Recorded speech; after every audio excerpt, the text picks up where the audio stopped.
What's up, everybody? It's High Notes, where we cover everything from buds to beats, baby. Come on, baby. Come on, baby. Come on, baby. So this episode is actually going to be really fun because I was excited to have an opportunity to kick some of the bud to the other members of the pod.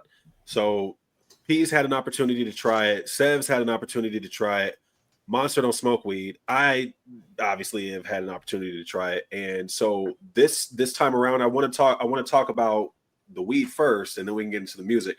We got some Durban Poison from El Ella. Now, this brand, this is the first time I've smoked it.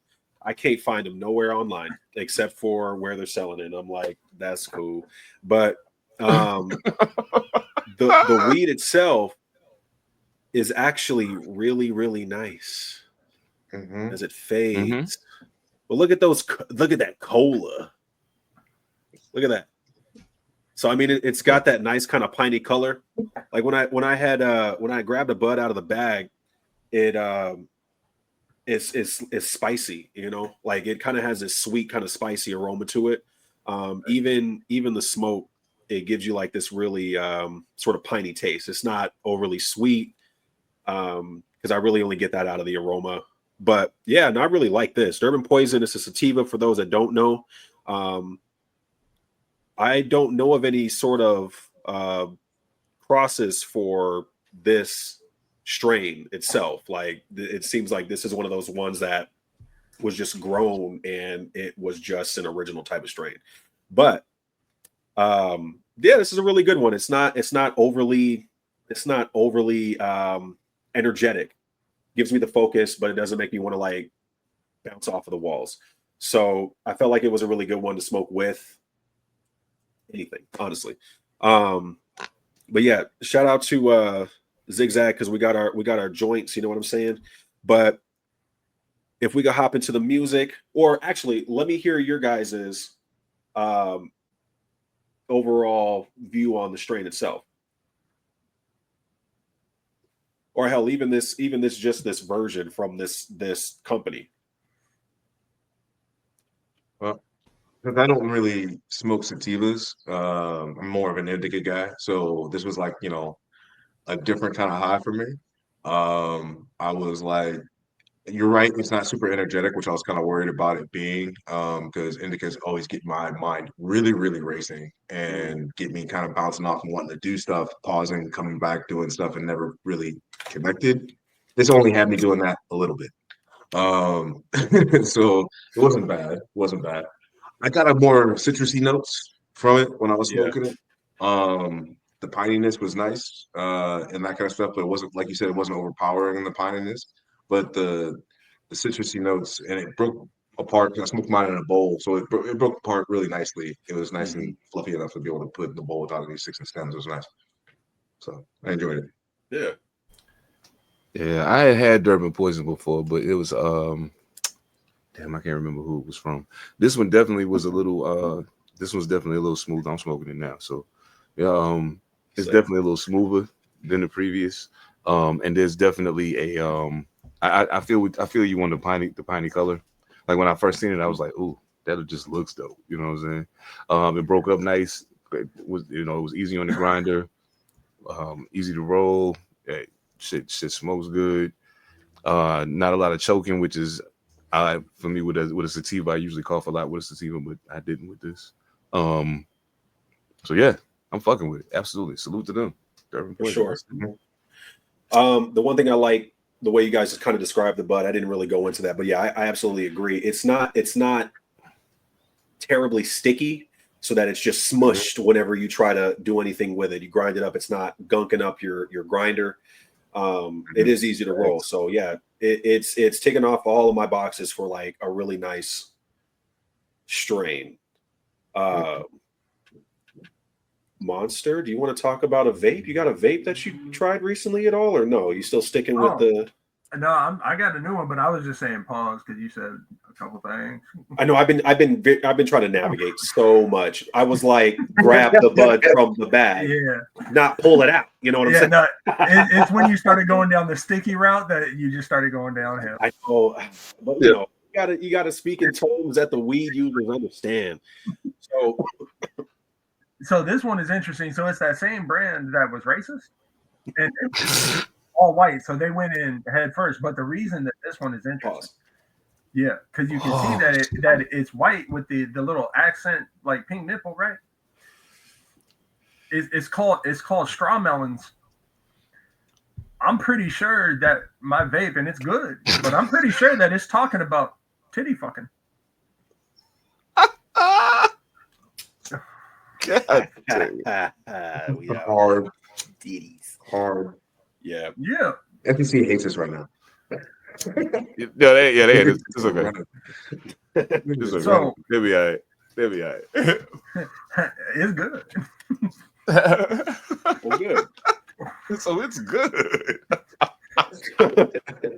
I definitely recommend this to the weed smokers that pay attention. So I got this. I had actually gotten this for those that are from Seattle or peruse the southern portion of Seattle or wherever. If you're getting close, it's in fucking Peruse. Georgetown. I'll just say that it's in fucking. I went to Reef. He was trying to get And way I too was slow like- with Yeah, no, I was, and I was like, you know what? Let's reel it back a sec. I just went to Reef in Georgetown. So if you want a pretty decent, if you want a pretty decent ounce for a decent price, decent quality, this is definitely the one to try. Yeah, this is like a good wake and bake type of a sativa. I could really enjoy this with a cup of coffee or whatever, brunch. If you're feeling fancy. It's brunch. See Brunch. that? Feeling fancy on a Sunday. That's why You you're hang one out of in my South favorites, Seattle. Mojo. Columbia That's City, why bro. Mojo's my guy. He was like, I'm gonna wake up, I'm gonna blaze, get brunch. A couple of It's gonna be a flapjacks, nice little day, strawberries, a little honey on the So Yo, that's crazy. What let's about get- music, Mojo? Yeah, let's Yeah, get let's into the get to music, the my music, guy. man. So, all right. This time on High Notes, and I feel like it's been a little while since we've done a music review. I'd probably just because it's a every weekend, but not a weekend week type of thing. But we covered PNW Nills. I'm not really remembering where I discovered this particular individual. I don't know if it was from some trip to Oregon, Portland, whatever, or if it was somewhere in the traveling across Washington. I really don't remember, but I was like, hey, this guy should probably get an opportunity. But we covered an album called Ultraviolet. And so when I looked at it, it's got an aesthetic to it. It's got that like lo-fi kind of aesthetic to it. It's the imagery is there. It just kind of makes you think, all right, cool, I'm about to get into some real underground-esque type of music. It screams underground independent just based off of the cover alone, in my opinion, at least. But when you get into the music, it's tough. It's a very tough listen. I am not going to lie. I only made it halfway through this motherfucker because I really could not get through it. I just could not get through it. And this is not, it's never to be an asshole or talk shit, but you gotta know when to hold them and know when to fold them. This is one of those ones you gotta really like want to finish this, or if you seriously support this gentleman, you probably will listen to the whole thing. However, when I was listening to it, and I'll let you guys kind of give your 2 cents on it, but when I was listening to it, I was getting this vibe of like, I feel like Kid Cudi. I feel like I'm doing the humming and I'm doing the vocalizing and stuff like that in a way that reminds me of Man on the Moon, Kid Cudi, or if we're going into Man on the Moon 2. Not necessarily with the rapping. And granted, there are a couple of songs that have a verse that sounds good. But for the most part, I felt like he was trying just a little bit too hard to imitate this style, and whether or not that was the point, I will never know. I have no intentions on asking because I'm not that interested. I got to simp. So it's a little bit more than halfway. I got to simp, and then I'm like, I can't do it anymore. So this, not even 5 joints could save this one. So if I'm being honest, like I really couldn't like sacrifice my weed to try to get through this project. I did not like this whatsoever. I just did not like the structure of the rhymes. I didn't feel like there was any consistency with the patterns. I didn't understand a lot of what was being talked about. I just think this is just one of those. Like I'm not, yeah, I didn't like it. I didn't like it. I don't want to go in any further because then at that point I just feel like I'm beating a dead horse. But Oh shit! yeah, what did you guys think about it? What were your thoughts? Did you have to face the whole joint? Were you able to get through it? All right, so brother, I want to say thank you for saying that, because I thought I was just out of touch. So I was listening to it in my living room, just kind of chilling back before because I smoked outside, came back in and listening to it in the living room. My kids actually liked it, right? They were like, "Who's this?" And they were sitting back kind of listening to it with me. Now they weren't really bopping to it, and we all kind of started talking about it for a brief second. And it was just, I like the melody. I like some of the melodies. I like the fact you don't have to think about it too much. It's not too deep. It's great background music, is what I heard, right? And I was like, yeah, that's kind of what it is. It's nothing that shocks you or like gets you to really perk up and pay attention. It's got some kind of good little hooks to it, but it's nothing memorable. It's if you're gonna do like study music, background music, or if you're riding in your car and you're talking with like having good conversation and you want a good background soundtrack, some of these tracks are pretty good for that. But as far as kind of like, I don't know, it felt like it was going to be some deep emo music. You know what I mean? Like talking about some real stuff, and it just didn't go anywhere. Never quite made it. Started talking about something. Yeah, he started talking about something, and then it just dropped. And it was just like, what are we doing here? And now I gotta say, I screwed up the first time I listened to it. Okay, the first time I listened to it through Spotify, and I didn't click actually into the album, so I was getting snippets. I was getting like the 30-second thing. I was like, "Is this really the album?" I was really upset because it wasn't doing anything for me. So I was like, "Yo, this guy didn't even put together a full track. Like, what is going on?" But then I figured that hell out. Smoked again, went back in, and that's what I told you about. But yeah, no, I wasn't impressed by this at all. So. All right. So that what you thought? Not yet. No. Not yet. Nope. I got to hear all of this. I got to hear all of it. Mumble rappers frustrate me. Yeah. Like wholeheartedly. Now I will say on the first album it wasn't as bad. So here, let me tell you the journey that I went down. I listened to the album and I was like, well, that's not for me. But hey, he's got other music. I'm gonna go check it out because I actually kind of like dude's voice. But he's not using it well. So I was like, but maybe he's grown because he just dropped an album a few days ago, a little 5-track EP. Yeah, I listened to that too. So there's Ultraviolet that was in 2022. He had another album after that in 2023, and then he dropped in 2024 3 different versions of Ultraviolet. He dropped an instrumental, a wildly sped up version, and a wildly slowed down version. And I'm like, oh, so you knew you didn't have nothing to rap about, and you still don't. So you're just doing stuff. But the 5-track EP that he just dropped is called Until Later. And this character on the cover, it offers hope. And this must be a character that he sticks with because it's on all of his album covers. Mhm. But and it looks like it's gonna be something like grimy. Now the final EP is like 12 minutes long, and I even have a hard time calling it a rap album because through most of the album he's trying to harmonize. It's almost like an R&B album where he's just throwing in some bars here and there.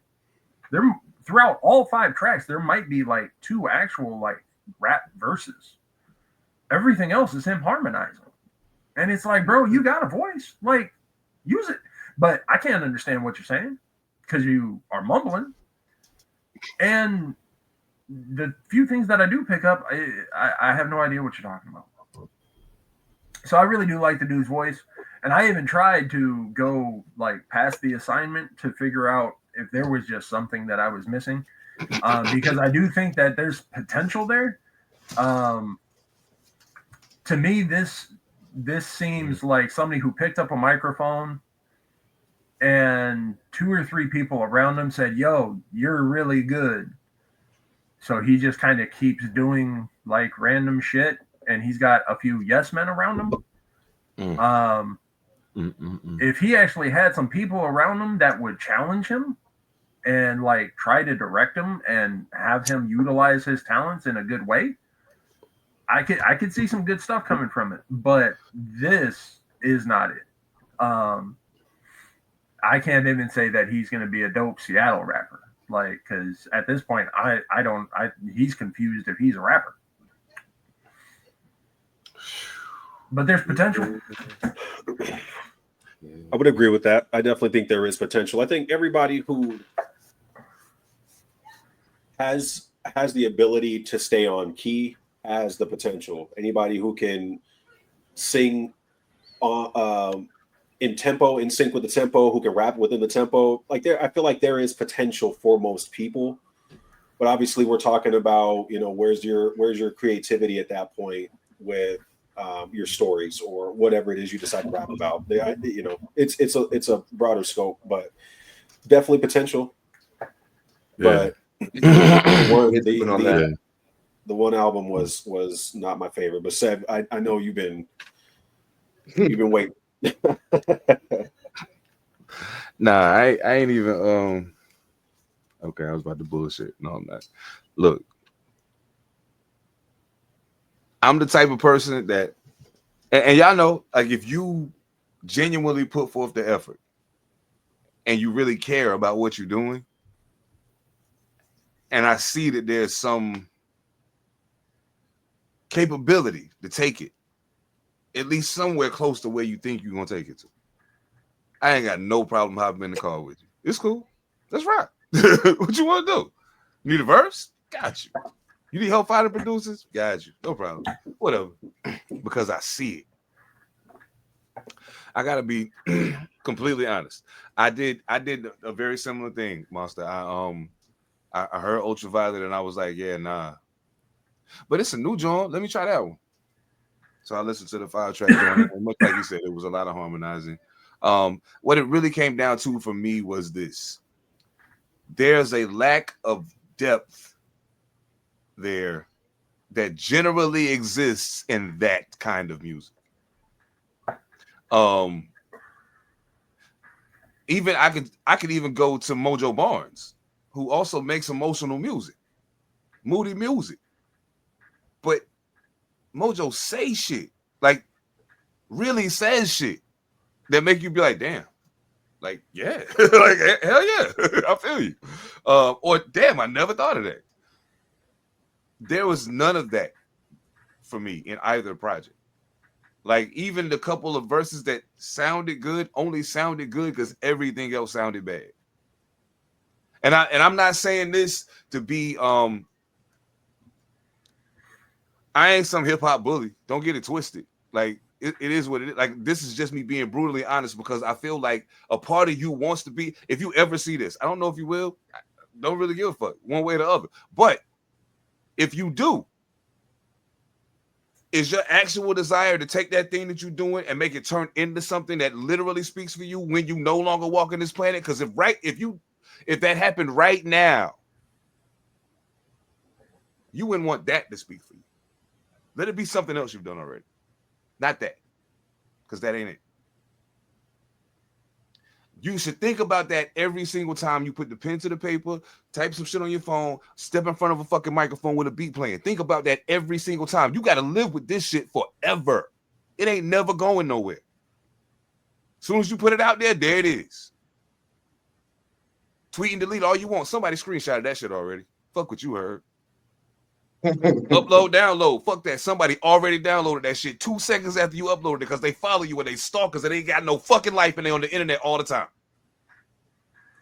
Think about that shit. Like, this sounds like a motherfucker that said, I'm like that picked up a pen during the pandemic and said, I'm bored. Let me do something. That's what it sounds like to me. Your heart ain't in that shit. It can't be. There's no way you heard that shit and was like, yeah. Hell yeah. No. I'm not perfect. I'm not a perfect artist. I ain't nowhere close to it. But the one thing I know, if I don't know nothing else, if I don't know shit else about music ever in life, I know what writing means. I don't give a fuck if you write it with a pen, if you think about it in your head before you spit it. If you do 4 bars, sit down and think of the next 4 and go do that, however your process works. I've seen people do it every single way possible. The difference between them and the niggas that heard that's how they did it and tried to bite that shit, the difference between those people is these motherfuckers got something to say. And this is the way they chose to tell it to you. You ain't decided that yet. Not yet. You still playing with it right now. Pause. But I don't know, man. And I will say, yeah, potential maybe. Potential maybe. You know what I'm saying? Just at this juncture, it's all up to him. You know what I'm saying? Like, what's happening in your life? Whatever's happening in your life that made you write this, I could take the same concept, same verse, the same things you're talking about, and turn it into something you wouldn't even recognize, and it's your words.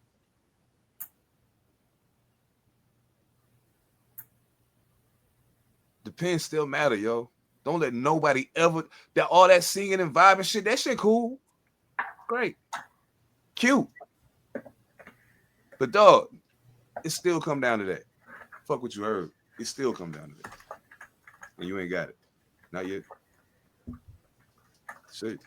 Well, that was an intense episode of High Notes. This is Mojo Barnes. We got 7 to Pantha, P7, Monster Illicit. This is High Notes, where we cover everything from butts to beats, bitch. Baby.